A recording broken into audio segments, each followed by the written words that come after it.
Welcome back. Still to come, Jilly Cooper reveals what it takes to enjoy a happy marriage, and with a special performance of the Downton Abbey theme tune, courtesy of rising star Mary Jess. But first, it's day 3 in our search to find Britain's next publishing sensation, the People's Novelist. Today, 4 more authors will be battling it out to be crowned champion and see their book in print and published by HarperCollins. We'll meet them in just a second, but first, let's check in with our 3 judges, our 80 bookworms. So welcome return to best-selling author Cathy Kelly, writer and broadcaster Penny Smith, and our theme for today is historical fiction. So please welcome the best-selling author whose new book, Devil's Consort, is out right now. It's Anna Bryan.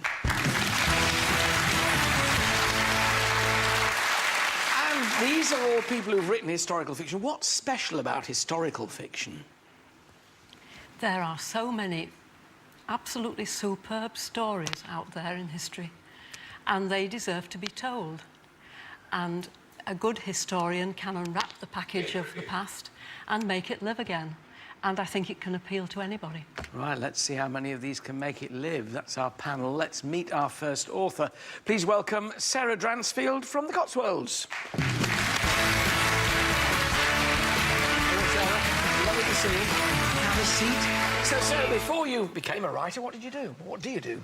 I actually work for Oxfam. It's my job to kind of raise awareness about health problems for women in poor countries. So this is a completely different turn of mind, something totally different. Tell us what title your book's got and what it's about. It's called The Spice Trader's Wife, and obviously it's about a wife of a spice trader. She's married to a Dutch spice trader, and they set sail for India, and it's set in the 1920s. And it's about them arriving in this strange and beautiful land and how she deals with the different, you know, the colonial set. Because she's not comfortable with it, is she? No, she really doesn't take to the kind of colonial set way of life. So we got romance woven in as well as mystery and tension. There's a backstory of a previous love affair that she'd had, and he does come back to haunt her later in the book.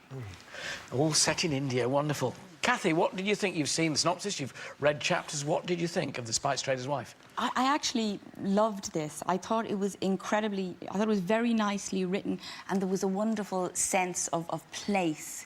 You know, the opening chapters where, you know, she goes into the house and she picks her room, and I just absolutely loved that. I think then you jumped a bit, because then you go back to her past, and I think that's really a bit of a structural problem. But I felt it was the whole sense of the 1920s was very well realised. I felt I was there. Penny? Yes, we did say the other day about the fact that, you know, it's constructive criticism we're also supposed to be giving. So whilst I agree that the description of the places sets you right there, the dialogue has to sound kind of right. There's clipped conversation, and then there's clipped conversation that just sounds a bit too clipped and like people aren't really talking to each other.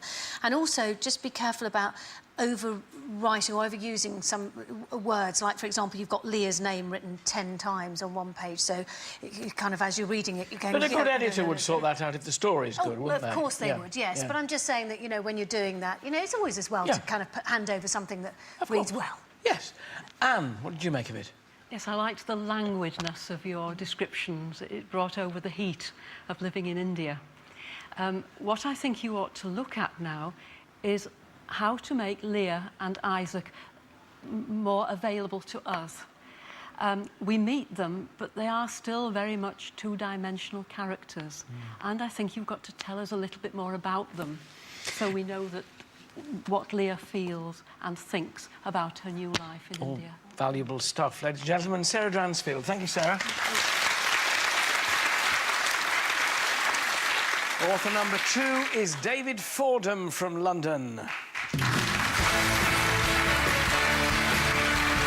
good to see you. Now, David, your story's called Ironside. It's nothing to do with Raymond Burr. Tell us what it's about. It's set in the English Civil War, and it's an adventure, or it's planned to be a series of adventures of one Tom Carter, who's a Heath Ledger type person. And it's his rise through the army, Cromwell's army. But that's the narrative. But the thing that drives it for me is he's fighting religious intolerance and prejudice at the time, and it's his personal ambition to free him and his community from the age-old evil of anti-Semitism and religious intolerance that he had to face in the times. So is this part of your life as well, so that a personal Yes, resonance it is is. here? It is. And I think why I chose the English Civil War and that period was today we have so many diverse communities in this country and the sense of, you know, do I really or do I really not belong? And I found a parallel at these times in the English Civil War. How interesting. Penny, what did you make of it? Do you know what? I loved your prologue. It went off like a rocket, and I thought, this is cracking. What a great tale. And then all of a sudden, that's a guy called, I don't know how you pronounce his name, but Baruch. Okay. And then it's all about he's at sea, and you know, are they being double crossed? What's happening there, and all the rest of it. And then all of a sudden you go into the future, and that's where it suddenly gets a bit bogged down in my opinion. It needs to be sort of tightened up. Let's see if Anne thought the same. Anne, what did you make of it? Yes, my advice would be write that first chapter as the first complete book in your series. I thought it was wonderful. It was incredibly evocative. Gosh, you've done more work than you thought you needed to, really. Kathy, what do you think? Yeah, I agree. I think the research was phenomenal. I mean, this is clearly a period you know a lot about, and I was more gripped by the stuff that starts in 1290. I wanted to see more of that, to be honest with you, and really what you know about it is phenomenal. I just thought it was completely marvellous. You grip Thank them you. all. Ladies and gentlemen, David Fordham. Thank you, David. Author number 3 is Margaret Ski from Kelso in Scotland.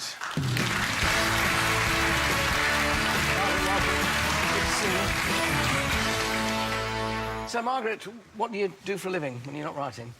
When I'm not writing, I do fostering, temporary and emergency fostering, and This is a heck of a break for it, then. A good different mindset, isn't it? well, this actually, I used to write short stories. I still do write short stories, and you can do them while you're fostering. But I did have a period when some children that we'd had for quite a while moved on to permanency, and You had a bit in a of way, I challenged the energies and the emotions of that, the difficulties. That's always a difficult time. The difficulties of that move into writing a novel. Well, it's called The Turn of the Tide. What's it about? It's set in 16th century Scotland, and it centres on the most notorious vendetta in Ayrshire. Think Montagues and Capulets of Ayrshire. And I've got a fictional family who are living within that conflict, with all the dilemmas that poses, the impact on their relationships, the dangerous choices that they have to make. Wow, this is Romeo and Juliet north of the border. And what do we make of this? Yes, I thought the first chapter was incredibly evocative. I could see Monroe, and I knew what he was concerned with, the problems of diverse loyalties. My advice would be to go back to your synopsis, because your second chapter took up the story of Grizzle, who was not in your synopsis. And so it wasn't clear quite where your novel was then going to go. And I think you need a structure. Let me go on to Kathy then, please. Kathy? I thought you have this incredibly strong authorial voice and very authoritative, and you're obviously so comfortable with this genre. I'm just wondering how you possibly get time to write and foster. That is just totally amazing. You just are incredible. But I thought it was wonderful, and I loved it. Penny? And very good dialogue. I thought it was all very seamless, and I was at the end before I noticed, which is always a good sign. Oh, always an extraordinarily good sign. Ladies and gentlemen, Margaret Ski. Thank you, Margaret. Our fourth and final author is Marion Fellows from Monmouth in South East Wales. Welcome, Marion. So, tell us what your book's called and what it's about.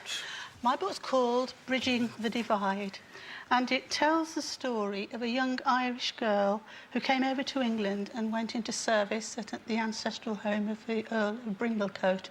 There she meets, out walking one day, and falls in love with his son, although she didn't realise at the time it was his son. So does she think he's not a nobleman at all? That's right, he's very ordinary, and he tells her that he's actually the schoolmaster's son. So he's a fibber for a start. He's a fibber, but he does it because he doesn't want to lose her, and he tells her, when it all comes to fruition, you would have run away if I'd have told you the truth. Let's find out, without using the pun, if our bookworms ran away. Kathy, what did you make of it?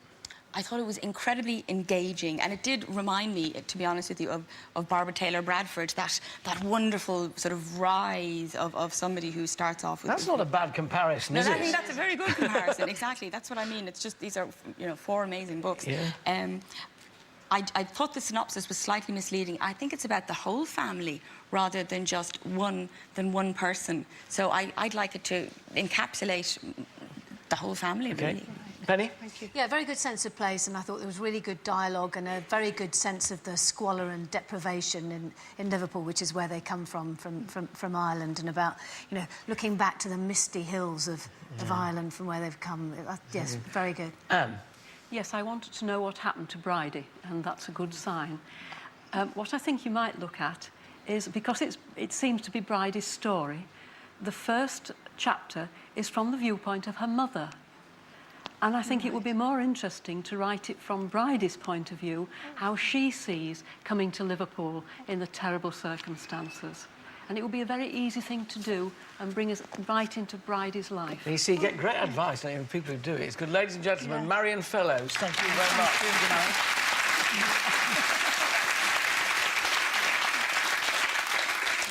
So that's the 4 authors in Heat 3. Judges, having read and deliberated over the submissions, you now have to decide who goes through to the final of the People's Novelist. Will it be Sarah Dransfield from the Cotswolds with her novel, The Spice Trader's Wife? Or could it be David Fordham from London with his book, Ironside? Perhaps Margaret Ski from Kelso in Scotland will triumph with The Turn of the Tide. Or will it be Marion Fellows from Monmouth with her novel, Bridging the Divide? Judges, your time is up. Penny, would you like to hand me that envelope? Can I just say it was quite difficult, and we went through a load of sandwiches and a plate of Garibaldi biscuits before we decided. You can. Amazing. Keep writing, all of them. You're all amazing. Right. Sarah. David, Margaret, and Marion. Only one of you can go through to the final of the People's Novelist and be one step closer to getting your book published. The person going through to Friday's final is Margaret Ski.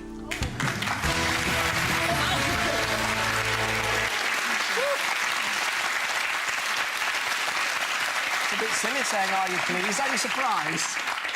Yes. You are. I Well, am surprised, we had yes. nearly 1,000 entries for this competition. The top 16 are always seen this week. These are all good writers. Many congratulations to you. Margaret's our 3rd finalist and joins Jane Cable and Madeline Rice in the final on Friday. My thanks to all of our budding authors and, of course, the judges, Cathy Kelly, Penny Smith and Anna Bryan. Thank you all very much. Thank you.